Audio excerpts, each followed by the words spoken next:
Hello and welcome. My name is Dave Polich. I'm a longtime programmer for Yamaha and other companies. Since 1991, I've done sound design for every Yamaha electronic musical product.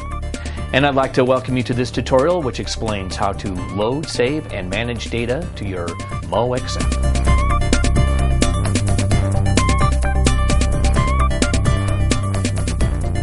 Okay, we're going to start with turning the Moxf on.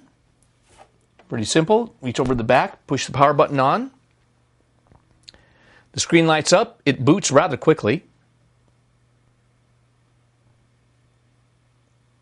I have a USB device connected to the USB 2 device slot in the back, so that's why you saw that USB device connecting on the screen. And then the first screen that comes up is the master mode screen, and it has a master selected. And now you're probably wondering, well, where the heck is everything? So let's start with the concepts that Yamaha uses to determine what sounds are what. The basic sound, a single sound in the Moxf is referred to as a voice.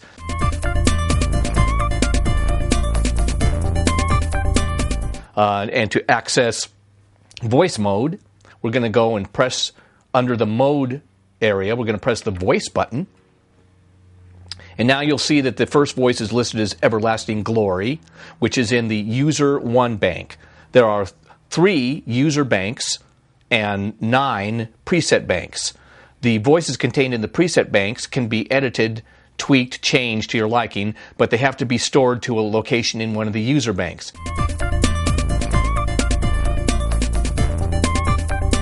You don't have to worry about whether a voice which is in the user bank will be overwritten because it's also in one of the preset bank locations.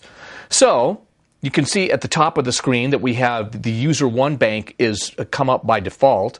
To get back to scroll through the various banks, we go over here to the bank select button and we simply push the decrement switch, or that's the backward switch if you will. And we go back through the various banks. You can see them changing. Preset 8, Preset 7, Preset 6, Preset 5, 4, 3, 2. Now I'm at Preset 1, voice location A1, which is the full concert grand. Now within each bank, there are 8 sub-banks, A through H, and within each of these banks, there are 16 sounds. So now, if I want to go through the sounds in this A section of this bank, I just simply press the increment button, and that changes the voices by increments of 1. Can go back, or I can simply just select the number location for the next voice. So for instance, if I want to go from A1 to A2, I go over here to 2 and select it that way. So each subgroup in this preset bank 1 contains 16 voices. So A has 16, A1 through 16. My next set will be B, and I go from B1 to B16. And you can see the voices change. And the next group will be C, and that's C1 through 16, and so forth and so on. I'm going to go back to preset 1, A1, which is the full concert grand. Now, if I want to say move to preset 2 bank, I simply go back up here to the bank select button and push the increment button, and now I'm in preset 2.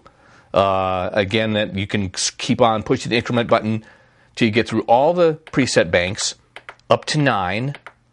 And then when you press it past that, you start accessing the user banks, there are 3 user banks, user 1, user 2, and user 3.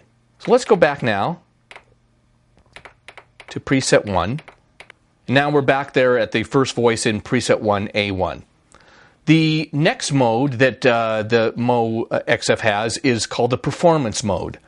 Think of the voices as separate books. Each voice is a book. In performance mode, you can have a stack of up to 4 books on top of each other, or they can be the sounds can be split or zoned so that you have a different sound in each area of the keyboard.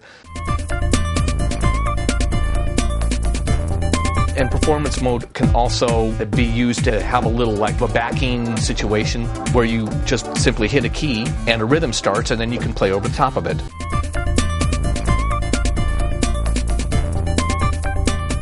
You hear that as I change my notes, the music kind of follows along with me depending on where I'm placing my hands on the keys.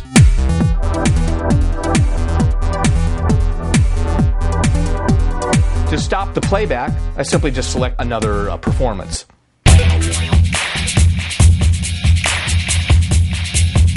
Alternatively, I can stop the playback by hitting the ARP button, which is over here, and turning the arpeggio off. This is what triggers the automatic playback rhythm.